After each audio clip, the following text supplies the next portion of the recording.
This is a pre-lecture video on overseas activity modes for the course Managing in a Global Economy. I'm David Frankel, a professor at Melbourne Business School. Let's begin.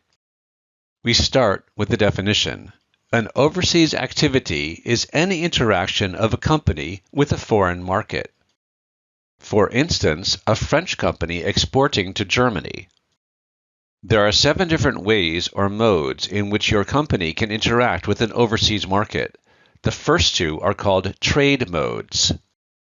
The first trade mode is the export mode. In this mode, you produce a product domestically for sale overseas. Sometimes you have to pay taxes at the border of the importing country. These are known as tariffs, customs, or duties. In the second trade mode, the import mode, you purchase an input to your production process from a foreign company. For instance, Japan's oil refineries rely on imported petroleum because Japan has none of its own. You may also import services in a process known as subcontracting or outsourcing. For example, suppose you operate a manufacturing company in a high-wage country. To save on labor costs, you pay a company in a developing country to make your product. In this special case of the import mode, the imported input is production services. In another example, suppose that you run an internet service provider in a high-wage English-speaking country. To save on labor costs, you may pay a call center in the Philippines to provide technical support and account information. In this example of the import mode, the imported input is customer service.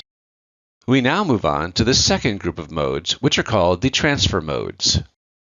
In a transfer mode, you let a foreign company use your intellectual property, or IP, in return for a fee.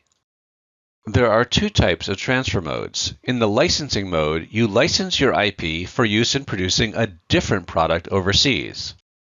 For instance, Microsoft licenses the Windows operating system for use in Lenovo computers produced in China. The second transfer mode is the franchising mode. You might use this mode if your product must be delivered face-to-face, but you prefer not to own overseas assets. For example, you may lack capital for investment or wish to avoid risk. In this case, you can franchise your brand to a foreign company which will carry on business in your name. The company uses your brand to enhance value for its customers. In return, it pays you royalties and agrees to maintain your quality standards. The cost of such an arrangement is that the foreign company may deliver poor service or, even worse, cause a scandal, damaging your brand and reputation. The final 3 modes are called FDI modes, where FDI stands for Foreign Direct Investment. In these modes, your company invests capital in its overseas operations and thus acquires an ownership stake. An advantage over franchising is that your company now has more control over how its brand is used overseas. However, because of the ownership stake, you may have capital losses if your venture does not succeed. In the first FDI mode, you partner with a company that is based in the overseas market to create a new company in that market. This new company is called a joint venture or JV. The ownership of the JV is split between your company and the partner company, usually in proportion to the amount of capital and other resources that each company contributes. The second FDI mode is an acquisition. In this mode, you acquire a domestic company in the overseas market. An advantage of this mode vis-à-vis a joint venture is that you obtain full control of the foreign company. You avoid future costly disagreements with your JV partner. On the downside, you risk more capital up front and do not benefit from a partner's local connections and cultural knowledge.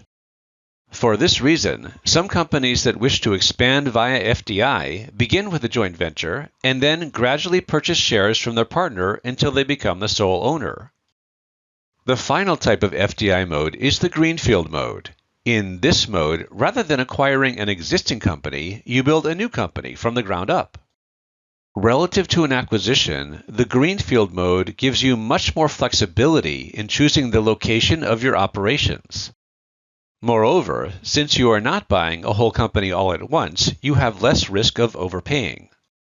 The main disadvantage of the greenfield mode is the time and effort required to scout out locations, recruit employees, acquire equipment, and construct new buildings.